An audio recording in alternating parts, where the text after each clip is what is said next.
Welcome to The Explainer. Today, we're jumping into the science of how to literally transform yourself. We're going to break down how you can consciously stop being your old self and start building a completely new future, all based on the amazing work of Dr. Joe Dispenza. So let's start with something I think we all know. That feeling of being stuck on a hamster wheel. You're having the same worries, the same frustrations, dealing with the same habits you wish you could break, and hearing that same negative voice in your head, day in and day out.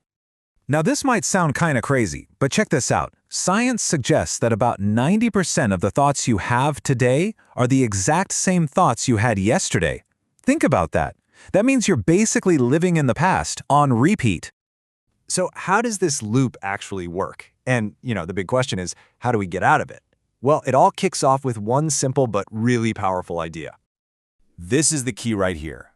What it means is that your life, everything in it, your health, your money, your relationships, it's just a direct reflection of who you are inside. Your personality, which is just how you think, how you act, and how you feel, is literally creating the world you experience.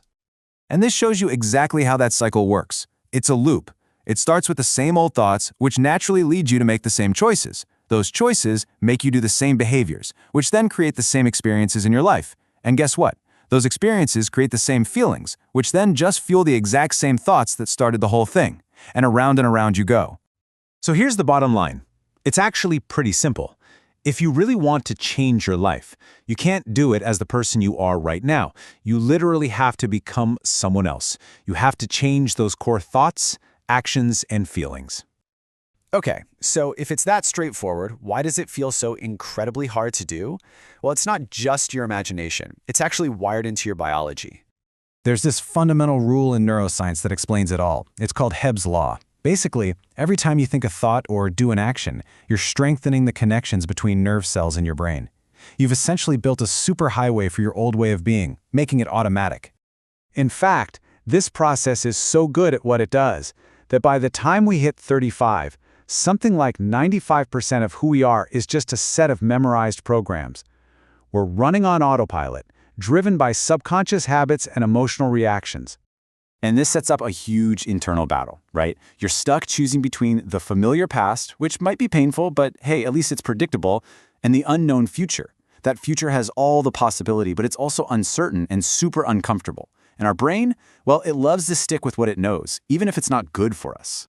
So if we're basically programmed to stay in the past, how in the world do we actually change? Well, this leads us to the real process of transformation. Dr. Dispenza calls it crossing the river of change. And this is where the real work, and honestly, the real magic happens. The exact moment you decide to think a different thought, or to not react in the same old way, you step out of everything that's familiar. You step right into what's called the void. It's that awkward, uncomfortable, uncertain space between your old self and the new one you want to be. Now, this is where the fight really starts. This quote here says it all. The body has become the mind. What that means is your body has been conditioned, chemically, to expect those old familiar feelings. The guilt, the anxiety, the sadness. It's become an addict, and it will physically crave those emotions. It does not want you to change. And because it's jonesing for its fix, your body fights back. It'll send a storm of messages up to your brain, the greatest hits of all your best excuses, just to get you to go back to that familiar, predictable state. So what's the secret? You don't fight these thoughts. You just notice them.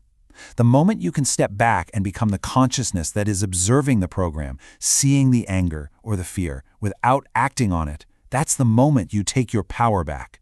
You are no longer the program. All right, so you've made it across that river. You've sat in that uncomfortable void, and you didn't run back. So what now?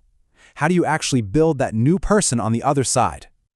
The way you do it is through a really cool technique called mental rehearsal. All it is using your mind to repeatedly imagine being the person you want to be. You're basically turning your brain into a map to the future, instead of just letting it be a record of the past. And here's the formula. It's a daily practice. Super simple. At the end of your day, you just review. Where did I fall back into old patterns today? Then you contemplate. How could I have done that differently? What would the ideal me have done in that situation? And then, the final step, rehearse. You close your eyes and you mentally practice being that new person until it starts to feel even more familiar than your old self. Now, If you do this with enough focus and really feel the emotions of it, something incredible happens. You are literally installing new wiring, new hardware in your brain. Your brain physically changes to look as if the future you want has already happened. The new behavior just becomes your new default program. You don't have to try to be happy, you just are. And that really brings us to the biggest takeaway of all. The goal isn't just about getting the stuff, the money, the great relationship, the perfect health. The real prize is mastering the skill of becoming someone new. Because once you know how to do that, no person and no circumstance can ever take that power away from you. So the real question is, who do you want to become?